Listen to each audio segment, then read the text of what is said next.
Hey everyone, I've been waiting eagerly for the both parties. I've been avoiding the election stuff as much as I can in real estate. I'm an opinionated guy. And part of being a Canadian for my whole life is we have opinions, we have debates. We don't get mad and scream at each other. We didn't get caught in that madness rhetoric of left versus right and all that.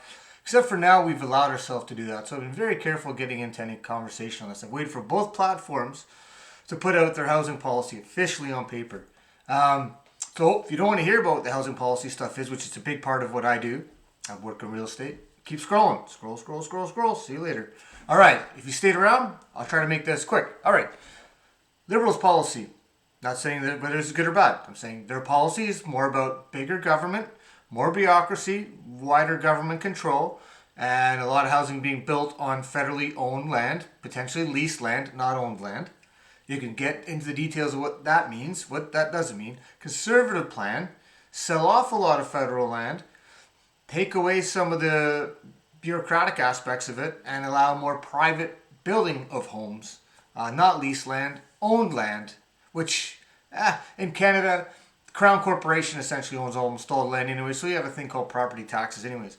But one of the really, really, really interesting things, and yes, really, really, really, is on the conservative platform. One thing I really like is the opportunity for, if you sell an income property that you've had, right, or a cottage property that might not have been used for income, but it was a leisure property, and your family or you as an individual were fortunate enough to own that for a while, instead of having to pay these capital gains and potentially this additional capital gains that was proposed by the current government a year and a bit ago, 2 years ago maybe now, you can reinvest that money back into the Canadian economy, which makes an economy stronger. I personally believe in that.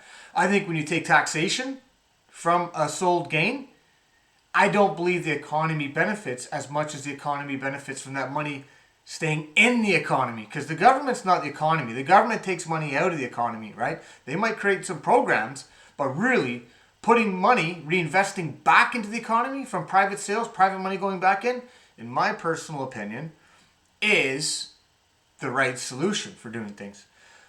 People think, hey, what do you know? Oh, I'm in real estate, so I hope I pay attention to this stuff, because I certainly do.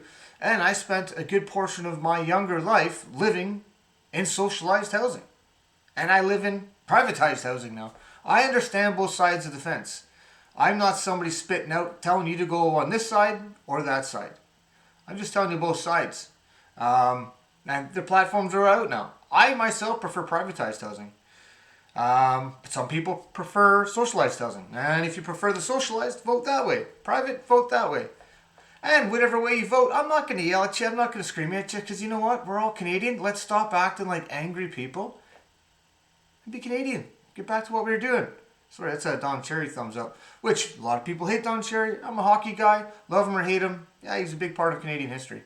Have a good one. Happy voting.